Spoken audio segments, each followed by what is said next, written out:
Baik, seperti yang tadi saya sudah sampaikan bahwa hari ini kita akan fokus untuk membuat satu atau menyampaikan materi tentang bagaimana desain atau bagaimana membuat pertanyaan penelitian atau research question. Nah, sebelum kita masuk ke materi utamanya, ini saya sampaikan perbedaan penelitian di tingkat-tingkat pendidikan yang berbeda. Oke.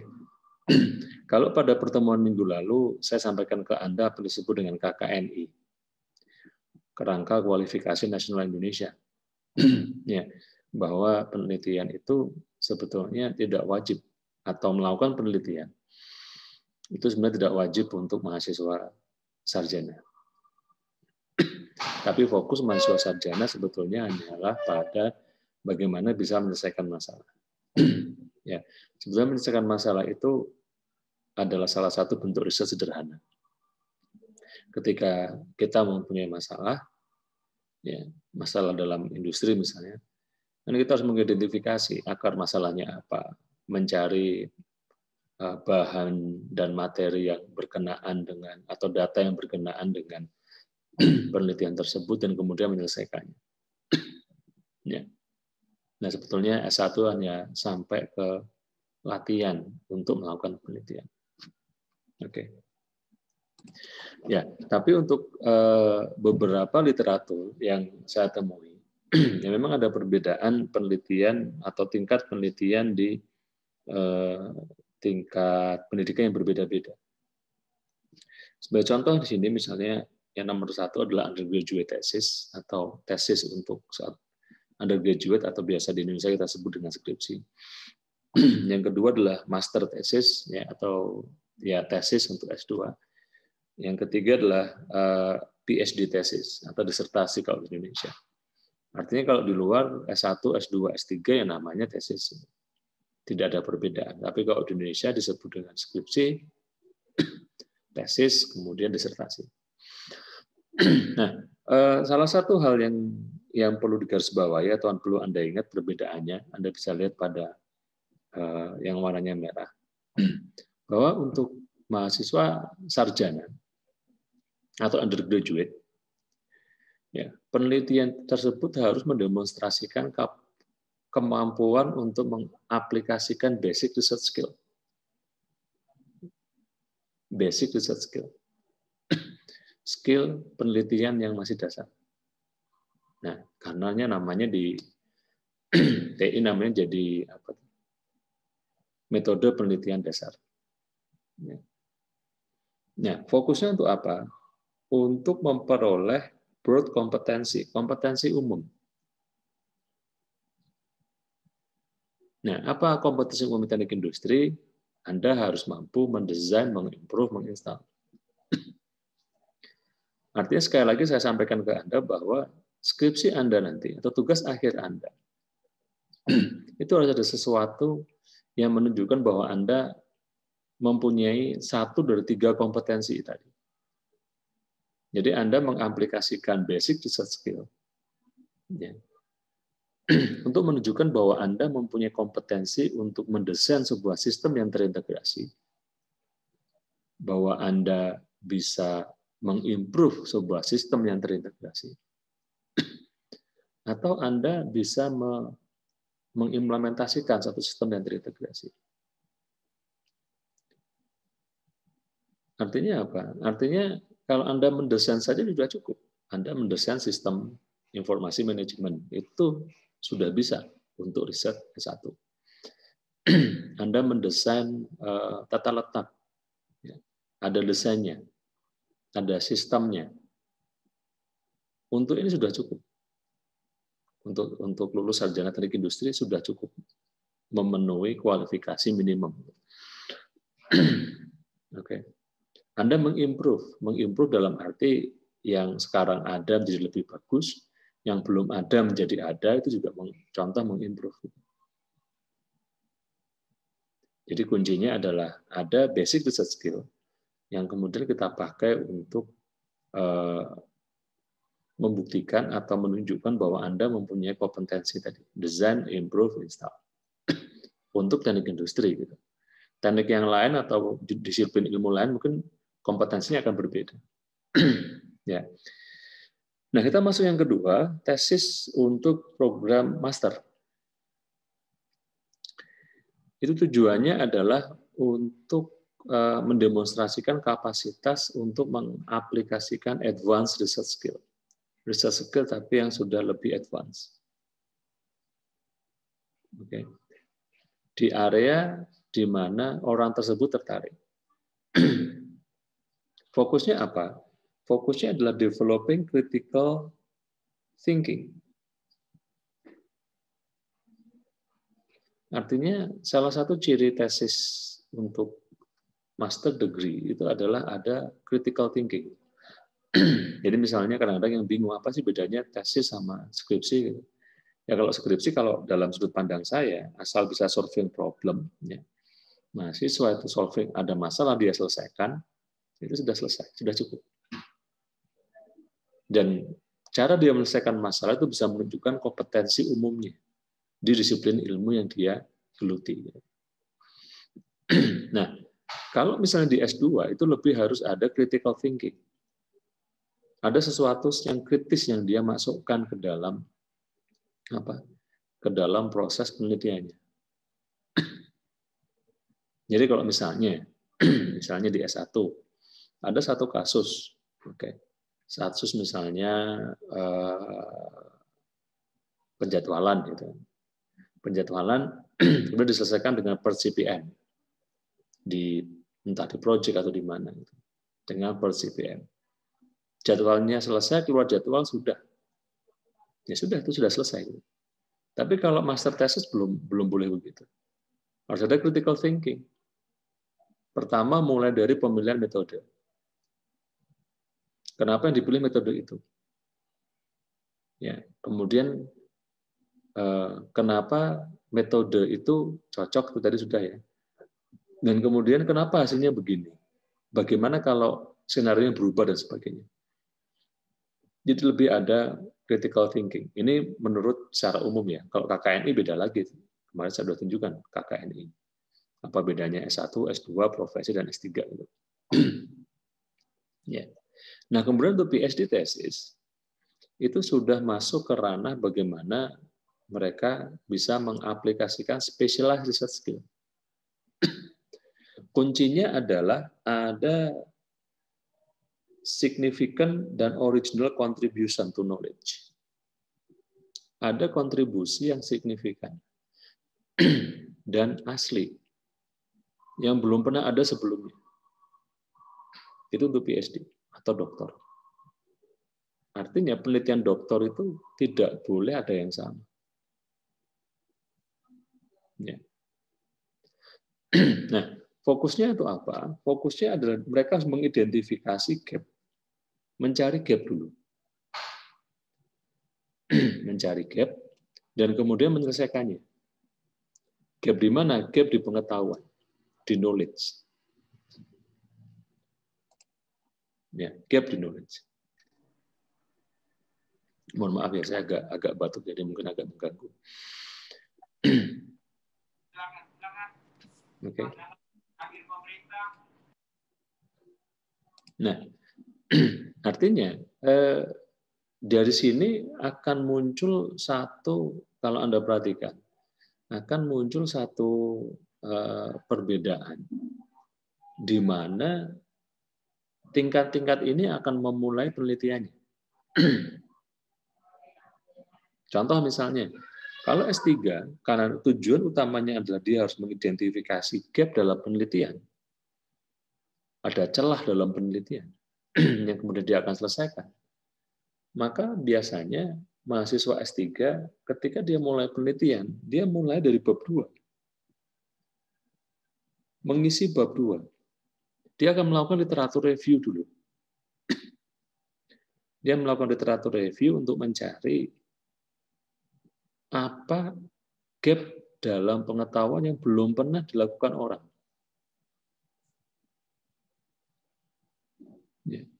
Nah, setelah itu dia baru masuk ke bisa bab 3, bisa bab 1 dan seterusnya. Itu proses-prosesnya. Tapi mohon maaf, untuk mahasiswa S1 agak berbeda. Karena fokusnya pada problem solving. Ya. Anda nanti, saya sarankan untuk mulai bukan dari bab 2, bukan dari bab 3, tapi Anda mulai dari rumusan masalah. Ya. Bagaimana Anda mendefinisikan masalah dengan baik. Karena fokusnya adalah menyelesaikan masalah. Oke, sebelum saya lanjutkan, ada yang mau ditanyakan dulu nggak sampai di sini? Silakan.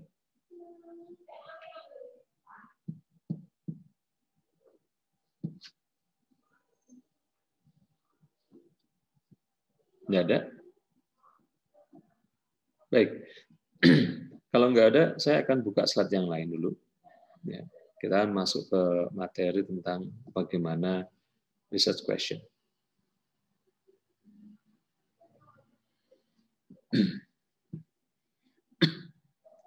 Nah, jadi tadi pengantar tentang bagaimana perbedaan penelitian di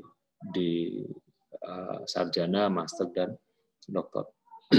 Nah, sekarang kita masuk ke materi hari ini, yaitu tentang research question, rumusan masalah. Kenapa saya bahas betul? Karena rumusan masalah itu hal yang paling penting dalam penelitian. Ya. Selain itu, masalah yang terdefinisi dengan baik itu adalah masalah yang sudah separuh selesai. Masalah yang terdefinisi baik itu adalah masalah yang sudah separuh selesai. Nah, kenapa begitu? Karena disebut dengan masalah terdefinisi baik, itu kita tahu. Ya. Salah satunya adalah apa penyebabnya, bagaimana kira-kira langkahnya, tool apa yang dipakai, dan sebagainya. Artinya ketika Anda bisa menulis masalah, berarti Anda paham masalah yang dihadapi. Ketika Anda paham masalah yang dihadapi, itu setidaknya Anda akan punya gambaran bagaimana menyelesaikannya.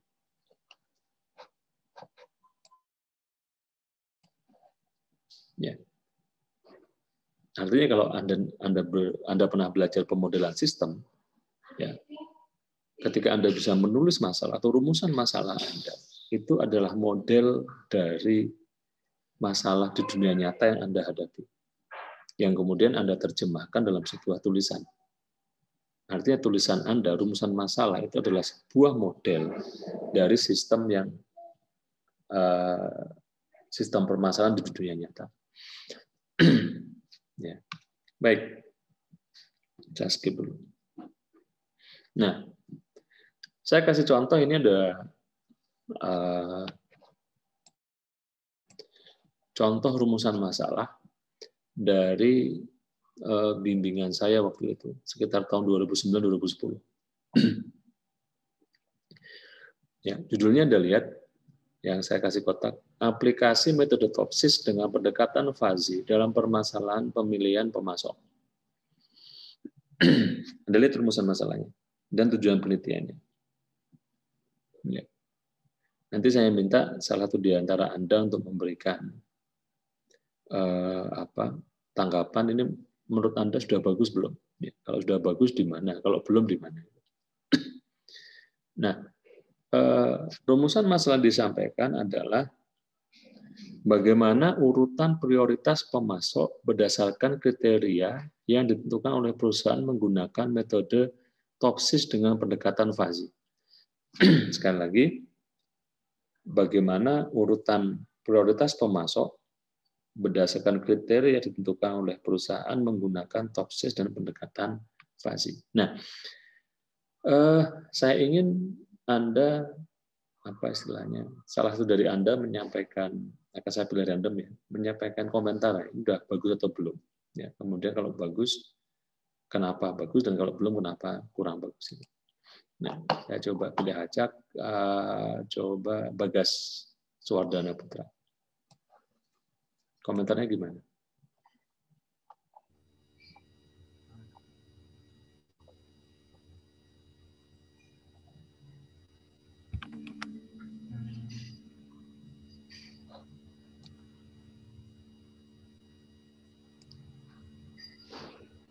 Bagas, dengar saya? Oh, dengar, Pak. Ya, silakan. Gimana menurut Anda udah bagus belum?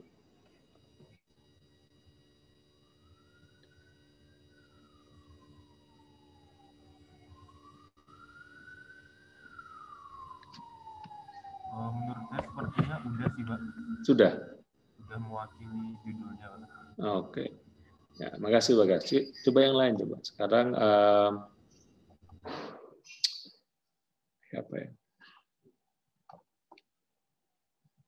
Fandi Indrawan. Iya, Pak. Gimana menurut Anda? Yang rumusan masalah.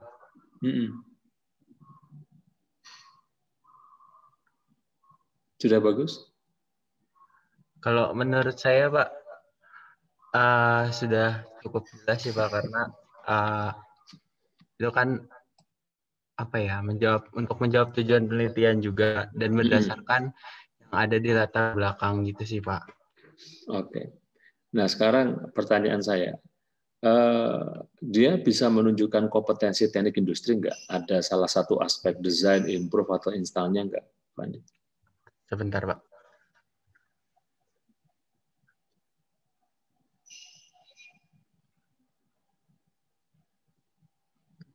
Ada desainnya? Kalau menurut saya sih ada, Pak, karena di situ di akhir ada metode Topsis dengan pendekatan fusi itu termasuk desain. Lalu di penelitian nanti diimprove terus diterapkan gitu sih, Pak. Kalau menurut saya. Oke. Makasih Fandi ya. Iya, Pak. Jadi betul tadi Fandi sama siapa tadi Pak Gas ya, bahwa ini sudah bagus. Ya. Pertanyaannya, ada nggak kompetensi teknik industri di situ? Coba kalau kita lihat bagaimana urutan prioritas pemasok berdasarkan kriteria yang ditentukan perusahaan menggunakan Topsis dan pendekatan fuzzy. Coba kalau kita lihat satu-satu. Desainnya ada atau enggak? Nah, kalau kita lihat, saya tidak melihat dia mendesain sesuatu di sini. Dia hanya outputnya adalah hanya sampai ke bagaimana prioritas pemasoknya. Bagaimana prioritas pemasok berdasarkan kriteria yang ditentukan perusahaan. Desainnya nampaknya nggak ada. Oke. Kecuali dia mendesain satu metode untuk menentukan prioritas pemasok yang kemudian hasil desainnya dia masukkan ke sebuah studi kasus. Berarti dia mendesain metode dulu. Tapi dia enggak, dia menggunakan metode yang sudah ada. Ya, dan mungkin metodenya digabungkan antara Topsis dan fuzzy. Tapi ketika Anda menggabungkan dua metode dan itu belum pernah dilakukan orang sebelumnya, itu juga termasuk desain.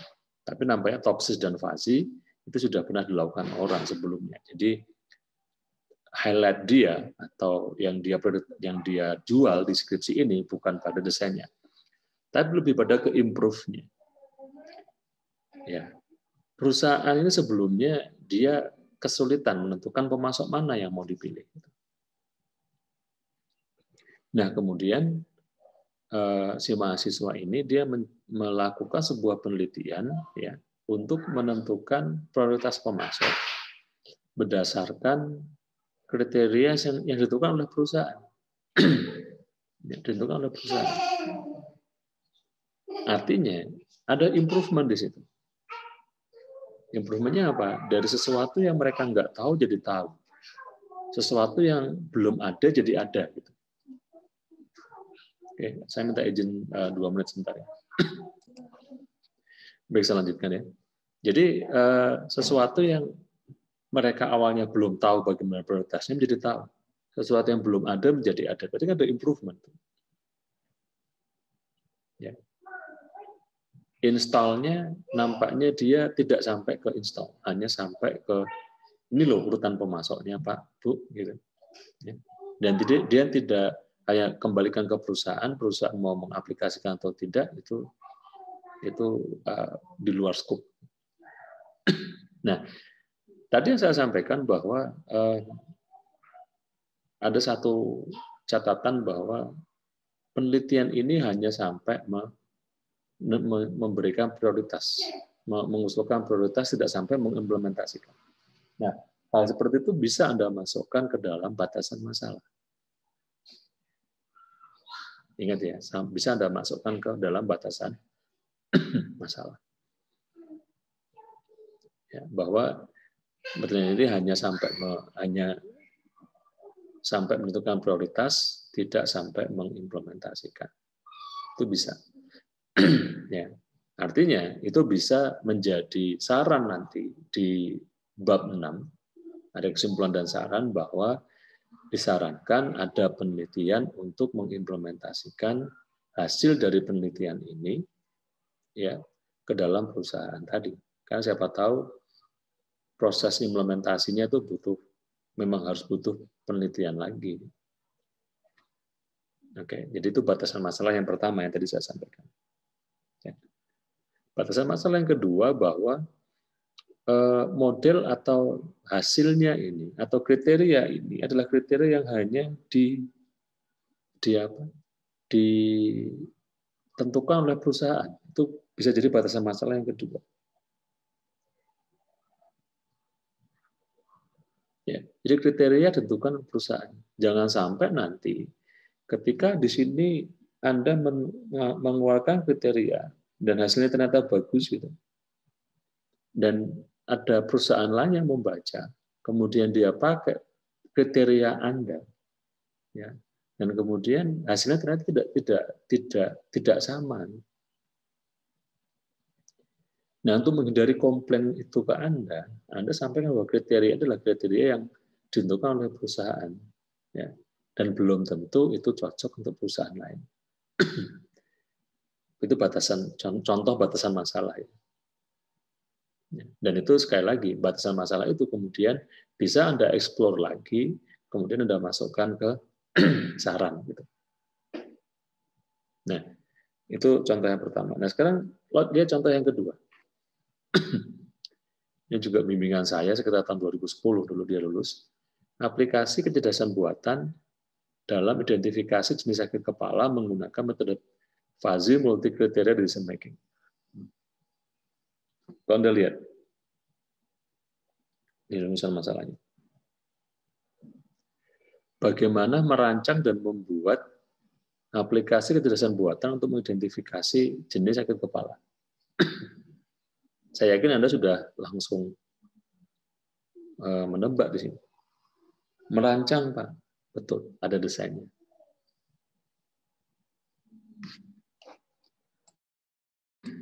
Bahkan orang ini sampai, saya tahu betul karena saya pembimbingnya, kan, dia sampai interview dokter untuk mengidentifikasi sakit kepala itu apa saja, sebabnya apa, obatnya apa. Anda bisa langsung identifikasi, oh ini merancang, Pak. Iya, betul. Ya, desainnya ada, improve-nya mungkin juga ada. Yang waktu itu belum ada aplikasi untuk mengidentifikasi jenis sakit kepala. Sekarang jadi ada. Installnya juga ada, karena dia desainnya itu, kemudian dia dia buat dalam sebuah web based programming, waktu itu pakai PHP. Nah, jadi desain, improve, install ada. Tapi Anda lihat redaksionalnya. Dalam rumusan masalah ini ada sesuatu yang memang kurang tepat. Anda lihat. Ketika kompetensinya yang dijual adalah desain, kedua adalah improve, ketiga adalah install. Tapi dalam penelitian ini si mahasiswa hanya fokus ke desainnya. Jadi dia fokus ke desainnya artinya apa? Dia desain bagaimana desain database-nya, dia desain user interface-nya. Ya. Yang kemudian desain itu dia implementasikan untuk melakukan verifikasi, dia implementasi dalam satu aplikasi dengan PHP. Ya. Berarti yang dia jual sekali lagi adalah desain. Nah, tapi coba Anda perhatikan rumusan masalah secara lebih detail. Bagaimana merancang?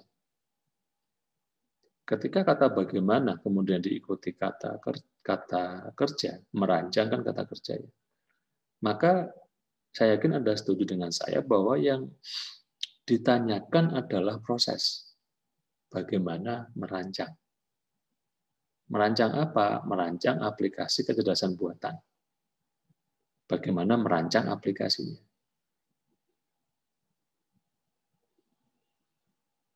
Betul. Nah, artinya apa? Artinya, kalau yang ditanya adalah bagaimana merancang, dan jawabannya pasti kan proses. Prosesnya begini, begini, begini, begini. Bisa nggak saya bilang, tanpa melakukan penelitian, kita sudah bisa menjawab rumusan masalah tadi? Kalau yang ditanya adalah bagaimana merancang. Jawabannya apa? Dengan menggunakan fuzzy multi-criteria decision making. Ketemu jawabannya. Bagaimana merancangnya? Dengan fuzzy MCDM. Tanpa melakukan penelitian. Jadi meski kesannya bahwa penelitian atau rumusan masalahnya adalah rumusan masalah yang sudah cukup bagus, tapi ternyata belum. Solusinya bagaimana? Ketika Anda menulis bagaimana di sini, maka bagaimana itu harus diikuti dengan kata benda. Bagaimana desainnya?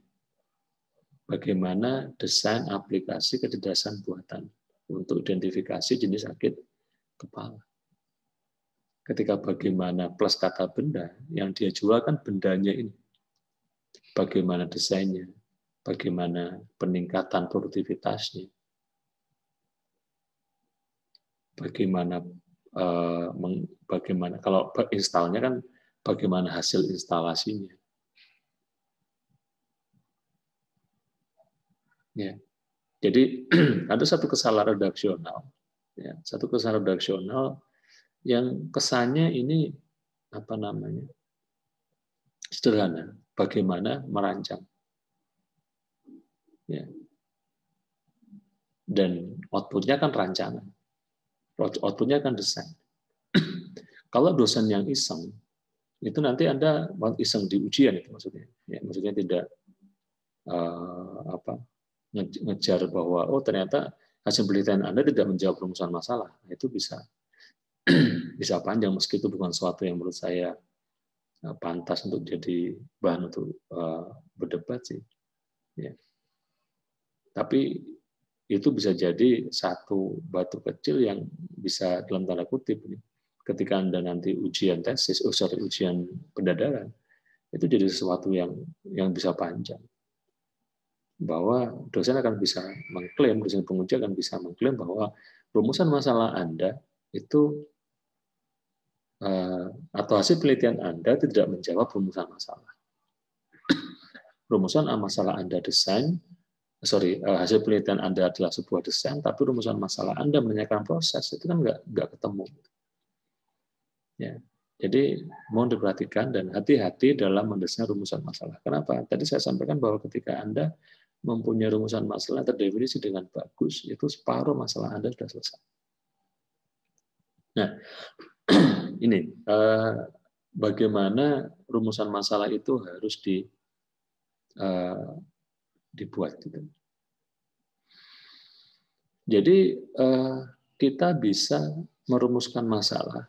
Atau sampai di sini ada yang mau ditanyakan dulu nggak? Silakan sebelum saya lanjutkan. Baik. Jadi ketika merumuskan masalah, itu Anda harus mulai dari yang pertama. Identifikasi dulu. Identifikasi masalah penelitian. Ini belum rumusan masalah ya. Belum merumuskan masalah, hanya mengidentifikasi masalahnya. Sebentar. Ya. Jadi cara mengidentifikasi masalah itu banyak hal. Anda bisa lihat data di perusahaan, ya. Atau Anda bisa lihat dari nanti akan saya kasih contoh bagaimana cara mengidentifikasi masalah. Nah, setelah Anda mengidentifikasi satu masalah, ya, Anda boleh tidak menyelesaikan semua masalahnya, tapi dipecah menjadi masalah kecil-kecil, ya, yang kemudian Anda selesaikan salah satu sebabnya. Jadi paling gampang Anda menggunakan Ishikawa, fishbone diagram misalnya. Ya. Ini misalnya ada masalah di sini. Dan identifikasi apa penyebabnya, misalnya ada nggak penyebab karena mesin, ada nggak penyebab karena metode, ada nggak penyebab karena people, ada nggak penyebab karena material dan sebagainya. Oke. Nah, setelah itu yang penting adalah Anda pilih salah satu, tidak harus semuanya. Itu disebut dengan mengidentifikasi skop penelitian. Jadi identifikasi masalah Anda masukkan, misalnya Anda masukkan di pendahuluan ya, latar belakang. Di bab 1 kan latar belakang itu. Bahwa ada masalah di perusahaan, ini masalahnya ya, menjadi kepalanya diagram tulang ikan. Ya, setelah diidentifikasi ya, ternyata penyebabnya ada banyak. Ada karena mesin, ada karena metode, ada karena people, ada karena material. Ya paling gampang lah, kita kasih contoh ya. Produk cacat bisa karena mesin, bisa karena metode, bisa karena material, bisa karena people-nya. Nah, itu Anda sampaikan. Anda boleh menggambarkan Ishikawa tadi di latar belakang Anda. Ya. Tapi kemudian yang perlu Anda lakukan adalah Anda menentukan skop risetnya. Apakah keempat aspek tadi mau Anda selesaikan semuanya? Apakah Anda mau menyelesaikan reject karena mesin, karena metode, karena people, karena material, mau selesaikan semua? Atau skopnya Anda batasi? Batasi kemana? Ke material saja atau ke metode saja? Anda akan mendesain sebuah metode yang bisa mengurangi barang cacat. Jadi sekali lagi, research problem itu tidak harus masalah Anda, tapi masalah yang menjadi masalah besarnya atau payung masalah besarnya. Contoh tadi, ada barang cacat itu kan masalahnya. Sebabnya ada 4, pilih salah satu. Itu berarti Anda menentukan skop penelitian. Nah, setelah skop penelitian Anda tentukan, langkah berikutnya ada identifikasi. Identifikasi research question. Pertanyaan penelitian. Rumusan masalah. Misalnya Anda pilih metode, ya, berarti yang Anda misalnya contoh rumusan masalah yang bisa Anda sampaikan adalah bagaimana metode yang bisa diimplementasikan perusahaan dalam rangka mengurangi barang reject atau perbaikan metode seperti apa yang bisa mengurangi barang cacat. Nah, ini yang sering terjadi. Kadang-kadang mahasiswa itu suka kalau rumusan masalah itu banyak. 1, 2, 3, 4. Ya. Contoh kalau yang manajemen resiko ya, atau manajemen apa misalnya. Ya, yang sering muncul, ya manajemen resiko misalnya. 1 misalnya, resiko apa yang dihadapi perusahaan, resiko apa yang dihadapi perusahaan. Yang kemudian nomor 2, bagaimana prioritas resiko tadi. Yang ketiga, bagaimana mitigasinya. Padahal kan sebetulnya rumusan masalah cukup 1 saja. Bagaimana desain mitigasi untuk menyelesaikan atau mengurangi resiko di sebuah perusahaan misalnya. Nah, untuk mencari mitigasi ini, kan tetap Anda harus melakukan proses nomor 1 dan nomor 2. Tapi nomor 1 nomor 2 itu dimasukkan juga ke rumusan masalah. Padahal itu bukan rumusan masalah, itu adalah langkah-langkah penelitiannya. Ya, ini banyak saya temuin. Ya. Bahkan dari mahasiswa yang kebetulan ujian skripsi saya yang uji, padahal dulu metode penelitian sama saya, dan ini selalu saya sampaikan. Bahwa rumusan masalah itu adalah Anda simplifikasi, kalau bisa hanya satu. Satu yang betul-betul ketika rumusan masalah Anda itu selesai, penelitian Anda sudah selesai. Kuncinya di situ. Kalau rumusan masalah Anda terjawab, penelitian Anda selesai. Ya. Tapi mahasiswa tadi saya sampaikan lebih suka menulis rumusan masalah lebih dari satu. Resikonya apa saja nomor satu. Ya. Bagaimana prioritas resikonya nomor 2. Nomor 3 bagaimana mitigasinya. Itu kan dia hanya menulis langkah-langkahnya. Oke. Jadi kembali ke sini. Ya, contoh juga kalau di manajemen resiko ya. Bahwa perusahaan punya resiko ya. Kembali ke Fishbone tadi. Perusahaan punya resiko. Ya, resiko itu bisa bermacam-macam. Ada resiko mesin, resiko misalnya mesin karena material dan sebagainya. Nah, kemudian menentukan skop risetnya, mau resiko mana yang mau diselesaikan. Tidak harus semuanya. Nah, langkah berikutnya setelah skop risetnya itu teridentifikasi, yang ketiga adalah research question. Ini baru bagaimana merumuskan masalah di bab 1.2 biasanya rumusan masalah. Itu di sini. Ya. Nah, kalau rumusan sudah diidentifikasi dengan bagus dengan tips-tips yang tadi saya sampaikan. Ya. Kalau Anda mau membuat desain, ya tadi misalnya bagaimana plus kata benda, itu berarti Anda akan mengusulkan desain sebuah barang ketika di penelitian Anda. Kalau bagaimana plus kata kerja, itu artinya Anda mengusulkan sebuah prosesnya. Ya. Nah, setelah research question itu Anda sudah buat, nah langkah berikutnya melakukan identifikasi tujuan penelitian. Paling gampang adalah tujuan penelitian itu disesuaikan dengan rumusan masalahnya. Ya, yang namanya tujuan itu kan sesuatu yang ingin dicapai. Nah, kalau yang ingin dicapai itu sudah didapat, berarti kan penelitian Anda selesai. Oke. Nah, itu langkah-langkahnya. Artinya, boleh Anda ketika Anda menemukan satu masalah di perusahaan, boleh Anda tidak selesaikan semuanya. Ya. Ya, kemarin contoh misalnya, ada 2 mahasiswa saya, dia penelitian KPTA di Pertamina misalnya. Ya, di sana mereka punya masalah bahwa bagaimana meningkatkan reliabilitas sebuah aset mesin. Nah, ternyata yang membuat mesin itu reliabilitasnya kurang bagus, sering rusak, itu ternyata banyak spare part, itu ada bermacam-macam spare part. Nah, artinya rumusan masalahnya apa? Bahwa ada reliability yang rendah dari sebuah mesin atau sebuah aset.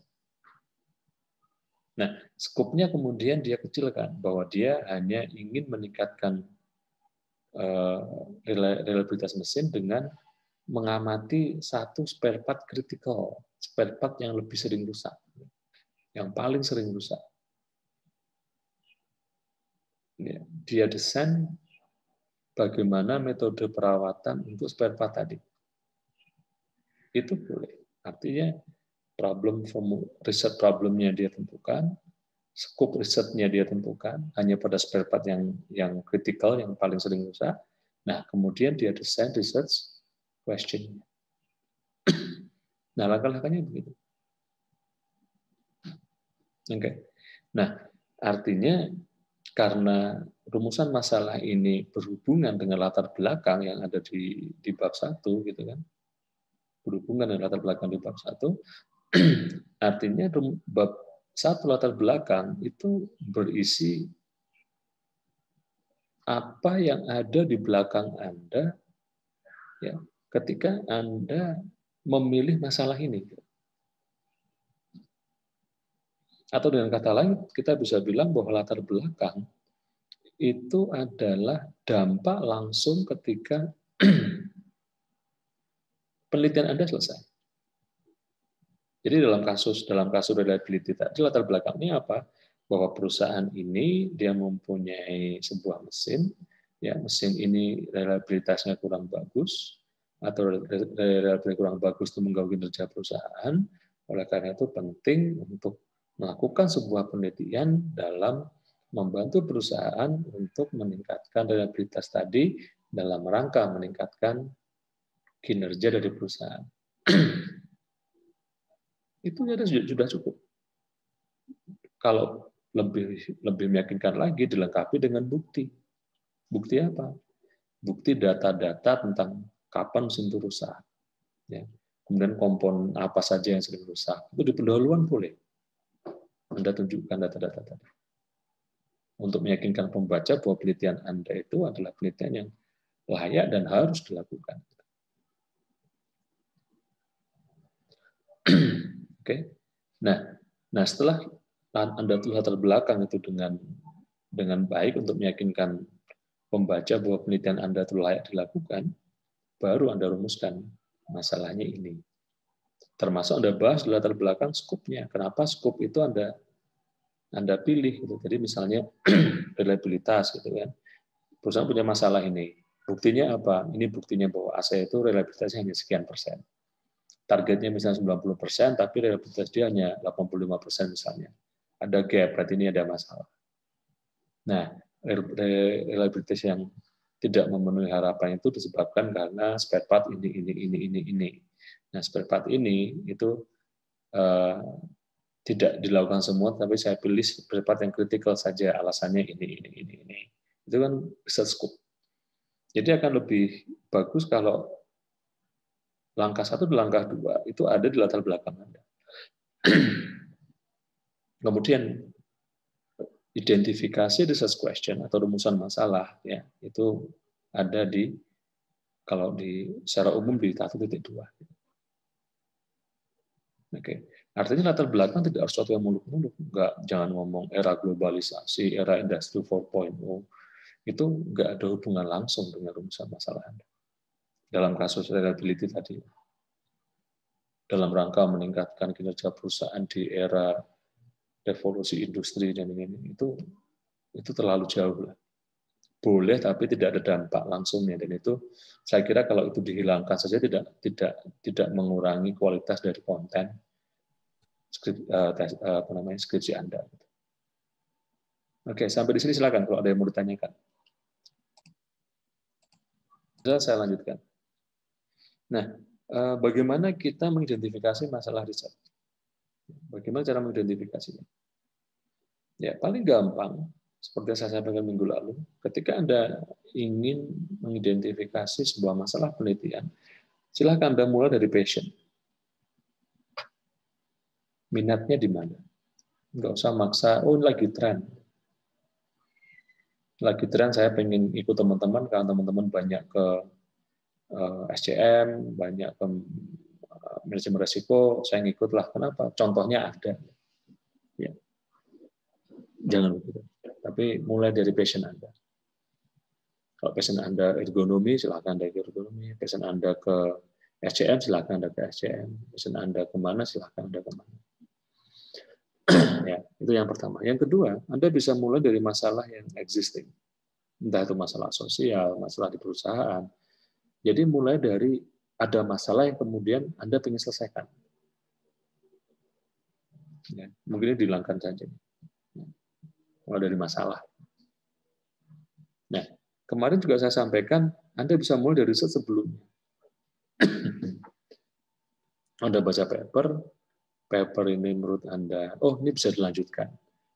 Anda ingat ya, paper yang bagus adalah paper ketika di saran, atau skripsi yang bagus, atau penelitian yang bagus, kan ada kesimpulan dan saran. Nah, saran ini akan menunjukkan, menyarankan apa penelitian yang bisa dilakukan dari penelitian di paper tadi.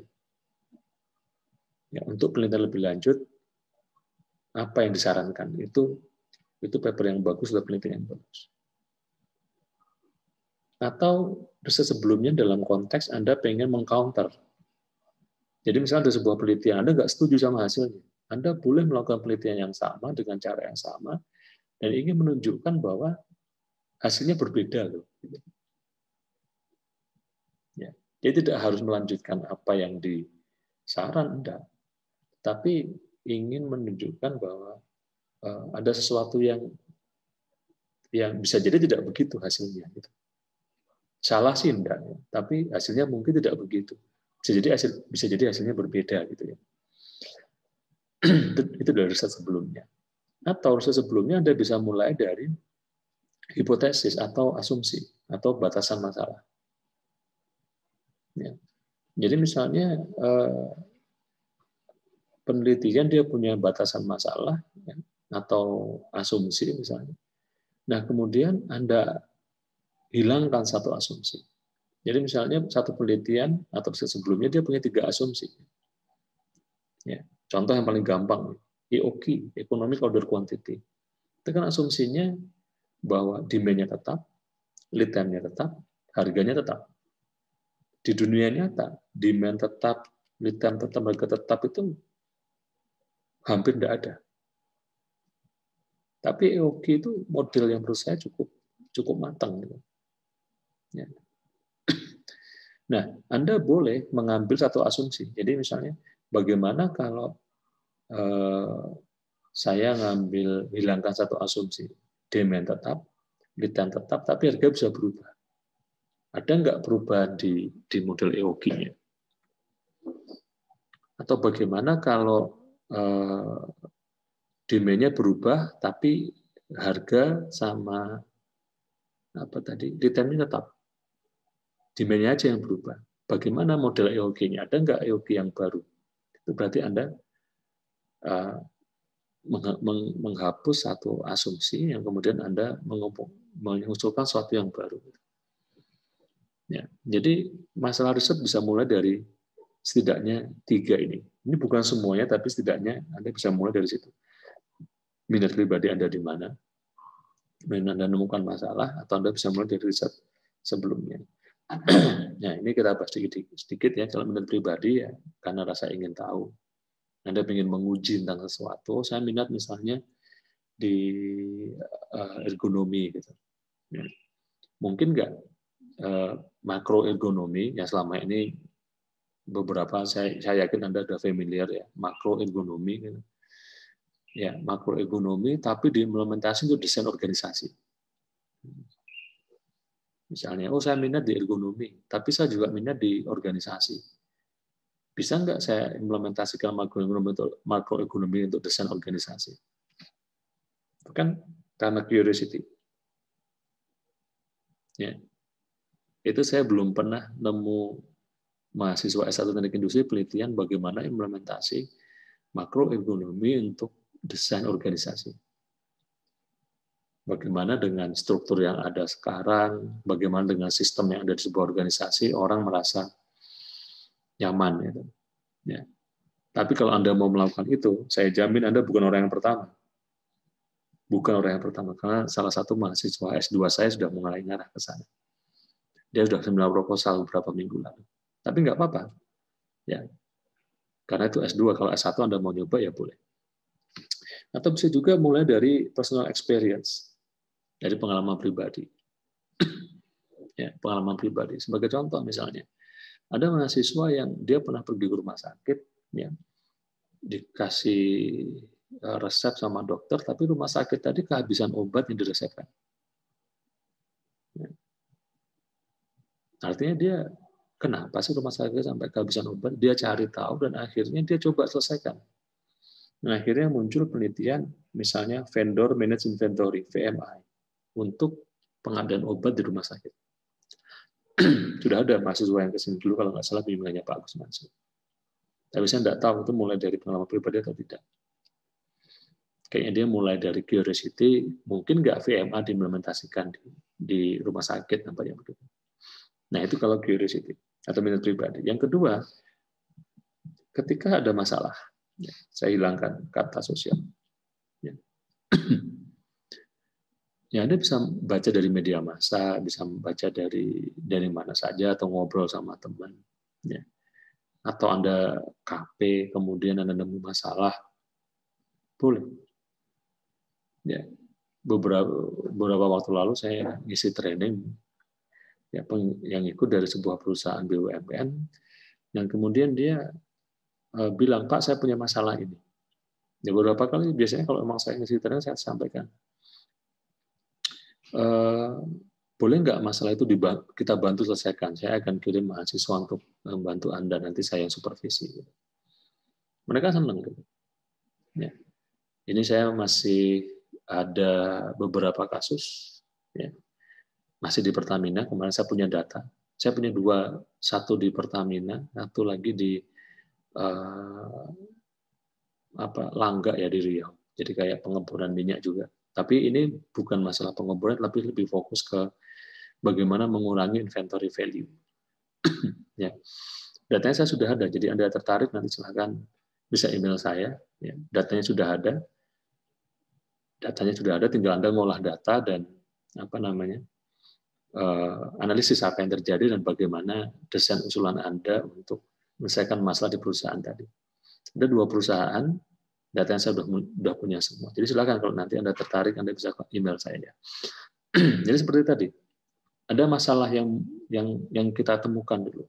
Entah Anda KP, entah waktu Anda atau teman Anda KP, kemudian Anda ikut seminar KP, kemudian ini menarik nih untuk diangkat jadi skripsi misalnya, dan seterusnya. Ya, itu kalau kita mulai dari masalah. Yang berikutnya, kalau kita dari riset sebelumnya sudah kita sedikit bahas tadi. Anda melakukan literatur review, Anda melihat kondisi terkini, ya, kemudian Anda melihat ada laporan riset, Anda ingin mereplikasi dengan metode yang sama dengan data yang berbeda, itu boleh. Mereplikasi metode yang sama di perusahaan yang berbeda, itu boleh. Atau Anda ingin mengembangkan metode atau dengan data yang sama tapi dengan metode yang berbeda, bisa. Ya. Misalnya desain produk, ya, satu pakai TRIS misalnya, satu pakai QFD, ya, satu lagi pakai TRIS, tapi dia cari voice of customer-nya dia nggak pakai questionnaire, voice of customer-nya dia pakai scraping di internet misalnya, boleh juga. Ya, nah itu beberapa masalah yang mungkin